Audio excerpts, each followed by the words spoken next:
সিলেটের এক শান্ত জনপদ তামাবিল জাফলং মহাসড়কের পাশেই গ্যাস খুঁজতে গিয়ে হঠাৎ বেরিয়ে এসেছে তেলের খনি। এখানে প্রতি ঘন্টায় ৩৫ ব্যারেল তেল উঠছে ভূগর্ভ থেকে, যা থেকে প্রতিদিন মিলবে প্রায় ৮০০ ব্যারেল। বাংলাদেশের সর্বশেষ তেলের সন্ধান মিলেছিল ১৯৮৬ সালে। ৩৭ বছর পর আবারও এই আবিষ্কার দেশের জ্বালানি মানচিত্রে নতুন করে আলো জ্বালালো। কিন্তু প্রশ্ন হচ্ছে, এই খনি থেকে কবে নাগাদ বাণিজ্যিকভাবে তেল উত্তোলন করতে পারবে বাংলাদেশ? এটা কি সত্যিই আমাদের স্বপ্ন পূরণ করতে পারবে, নাকি এটি হবে হরিপুরের মতো আরও একটি ছোট গল্প? প্রিয় দর্শক, আজকের প্রতিবেদনে থাকছে সিলেটের নতুন তেল ক্ষেত্রের পূর্ণাঙ্গ বিশ্লেষণ। না জানা অনেক তথ্য তুলে আনার চেষ্টা করেছি। আশা করি পুরো আয়োজনে আমাদের সাথেই থাকবেন।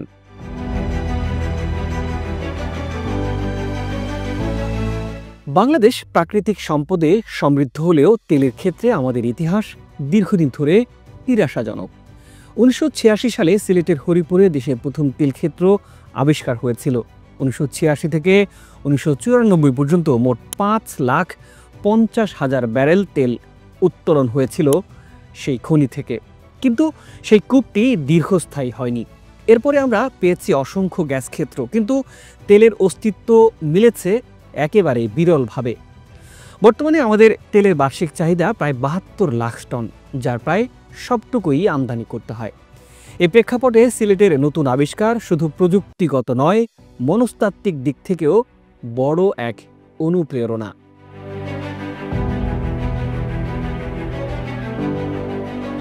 প্রিয় দর্শক, চলুন এবার জানি নতুন আবিষ্কারের সেই নাটকীয় ঘটনা।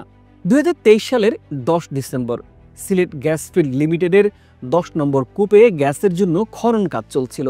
কূপটির অবস্থান গোয়াইনঘাট উপজেলার বাঘের সড়ক এলাকায় তামাবিল জাফলং মহাসড়কের পাশে। খনন চলাকালে একসময় বেরিয়ে আসে কাঁচা তেল, ক্রুড অয়েল। ভূগর্ভের প্রায় ১৫০০ মিটার গভীরে পাওয়া যায় এই মজুদ। ড্রিল স্ট্রিম টেস্ট বা ডিএসটি চলাকালে ঘন্টায় ৩৫ ব্যারেল তেলের প্রবাহ নিশ্চিত হয়।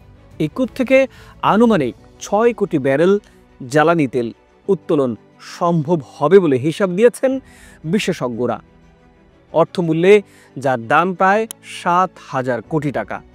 গ্যাস পাওয়া যাবে আরও অন্তত ৪৩০ কোটি ঘনফুট, যার মূল্য ৮,০০০ কোটি টাকা।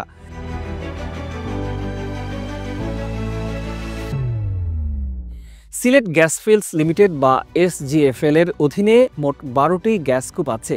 আরও নতুন ৩টি কূপ খননের টেন্ডারও হয়েছে। ১০ নম্বর কূপের পাশেই কেবল তেলের জন্য নতুন কূপ খননের পরিকল্পনা এখন চূড়ান্ত হয়েছে। অন্তর্বর্তী সরকার ক্ষমতায় আসার পর দেশের সম্ভাবনাময় খাতকে অগ্রাধিকার দিয়ে নানা উদ্যোগ হাতে নেয়। তারই অংশ হিসেবে এই সিলেট ১২ নম্বর কূপ তেলকূপ খনন নামের প্রকল্পটির অনুমোদন দেওয়া হয়েছে এরই মধ্যে।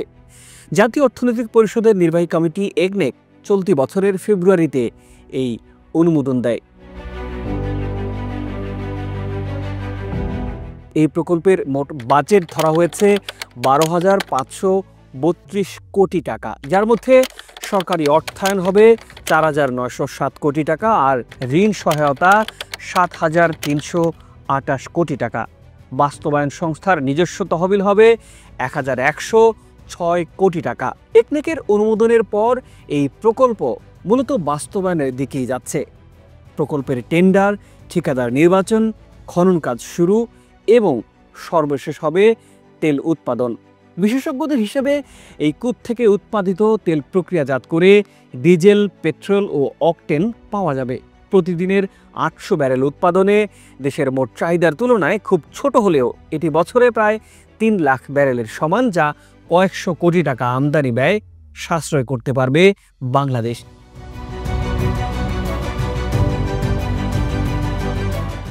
গ্যাসের উপজাত কনডেনসেন্ট থেকে অতিরিক্ত জ্বালানি তেল উৎপাদনের সুযোগ আছে।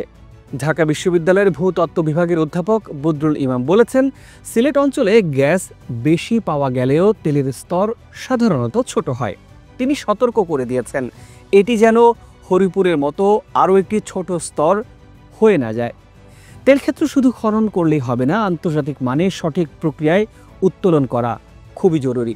তিনি মনে করিয়ে দেন, হরিপুরে প্রাকৃতিকভাবে তেল যতদিন উঠে এসেছিল ততদিন উত্তোলন হয়েছে, কিন্তু চাপ কমে গেলে নতুন প্রযুক্তি ব্যবহার করে তেল তোলা হয়নি, ফলে এই ক্ষেত্রটি অকালেই শেষ হয়ে যায়। প্রাকৃতিকভাবে তেল ওঠা বন্ধ হয়ে গেলে ইন্ডাকশন অয়েল প্রযুক্তি বা অন্যান্য উন্নত পদ্ধতিতে তেল উত্তোলন করতে হবে। Bangladesh petroleum exploration and production company বা বাপেক্স এই সক্ষমতা রাখে বলে বিশেষজ্ঞরা মনে করেন। তবে এসব প্রযুক্তি প্রয়োগের জন্য সময়, বিনিয়োগ এবং আন্তর্জাতিক সহযোগিতা খুবই প্রয়োজন।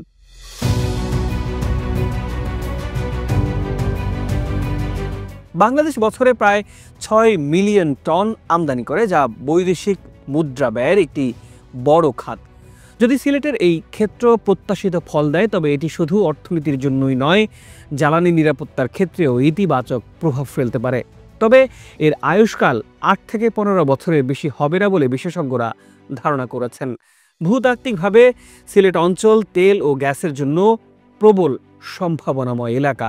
যদি এই আবিষ্কার আরও অনুসন্ধানের পথে নিয়ে যায়, তবে আগামী 1 দশকে বাংলাদেশে ছোট হলেও একাধিক তেল ক্ষেত্র আবিষ্কৃত হতে পারে। তবে আশাবাদকে বাস্তবতার সাথে মিলিয়ে দেখা খুবই জরুরি, কারণ তেলের স্তর যত ছোট হবে, প্রকল্পের অর্থনৈতিক কার্যকারিতা তত সীমিত হবে। 37 বছর পর তেলের সন্ধান নিঃসন্দেহে একটি সুখবর, কিন্তু হরিপুরের অভিজ্ঞতা আমাদের শিখিয়েছে শুধুমাত্র আবিষ্কার নয়, সঠিক পরিকল্পনা, আধুনিক প্রযুক্তি আর দীর্ঘমেয়াদী কৌশল এই সম্পদকে জাতীয় সম্পদে পরিণত করতে পারে। বাংলাদেশের জ্বালানি খাতের ইতিহাস, সিলেটের এই নতুন অধ্যায় কতটা বড় হয়ে উঠবে তা নির্ভর করছে আজ থেকে নেয়া সরকারের ইতিবাচক সিদ্ধান্তগুলোর উপর।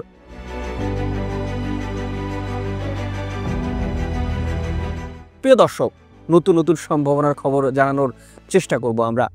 আপনারাও আমাদের জানাতে পারেন কমেন্ট করে। আজ এ পর্যন্তই। ভালো থাকুন, সুস্থ থাকুন আর নিরাপদে থাকুন। দেখা হবে পরের ভিডিওতে।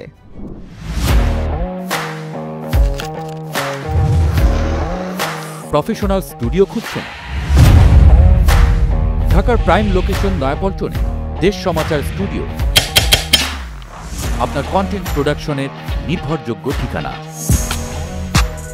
এখানে পাবেন 4K ক্যামেরায় মাল্টি অ্যাঙ্গেল রেকর্ডিং, আছে গ্রিন ও ব্ল্যাক স্ক্রিন সেটআপ, উন্নত মানের মাইক্রোফোন ও sound proof voice over booth. আপনার পছন্দ মতো স্টুডিও ডিজাইন করার সুযোগও থাকছে। Hazrat Shahjalal news content, talk show, interview বা পডকাস্ট, যা কিছুই করেন এখানে পাবেন প্রফেশনাল সেটআপ আর ফুল এডিটিং সাপোর্ট। আপনার চাহিদা অনুযায়ী বুক করতে পারেন আজই। কল কিংবা হোয়াটসঅ্যাপ করুন এই নাম্বারে 01720210657। ভিজিট করুন আমাদের ওয়েবসাইট ও ফেসবুক পেজ।